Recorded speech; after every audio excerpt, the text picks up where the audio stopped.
Mu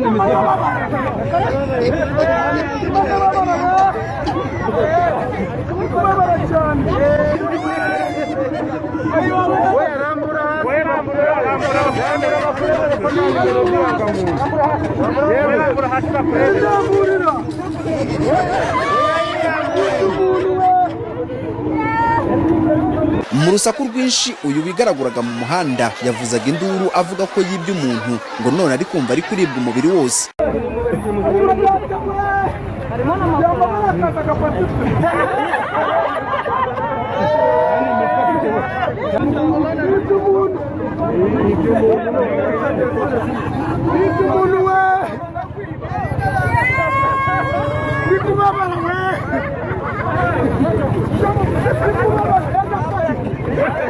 Nyuma y'iminota mike haje guhinguka umugabo ugaragara ko ari igikwerere, maze uyu wavugaga ko yarozwe n'uwo yibye yahise amuha ikofi yari yibye. Undi nawe akora mu mufuko y'ikoti imbere yambaye akuramo ihembe rito, maze arikubita uwo mugabo ku kibuno ndetse no mu mugongo. Aho hasi yari aryamye yaje kuhazanzamuka, abantu batangira kwiyamira.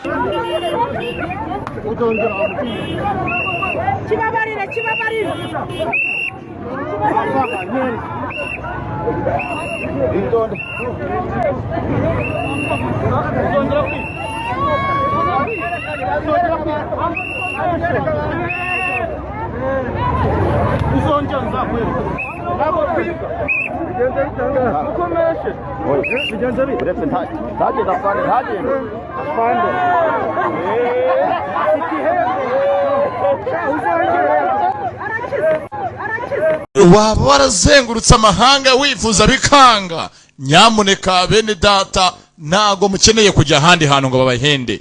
Mugane umuvuzi gakondo uvura bigakunda, avura inyatsi, ababuza abagabo, ingo zidasobanutse, ukunda nta gukunda muze abahuze, business byaranze muze abigorore, baguterereje ihembe vayo aritumure. Abafitiye imiti ivura indwara zikurikira: umuti w'amavangingo ku badamu, gutera akabariro, gukuza igitsina, kwikinisha, tuvura uburemba, ubugumba, tuvura amarozi, amategano, amahuherano, amaryano, tutanga umuti utuma uhurwa inzoga n'itabi. Si nibyo gusa, tubafitiye imiti ivura amibe, diabete, kanseri, tuvura indwara z'uruhu, izo mu nda, iz'ubuhumekero.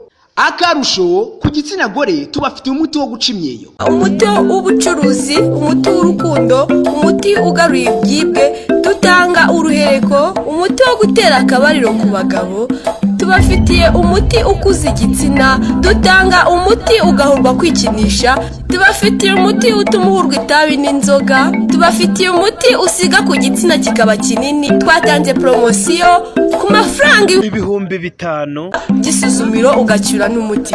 Nimero zacu 0793 579 953.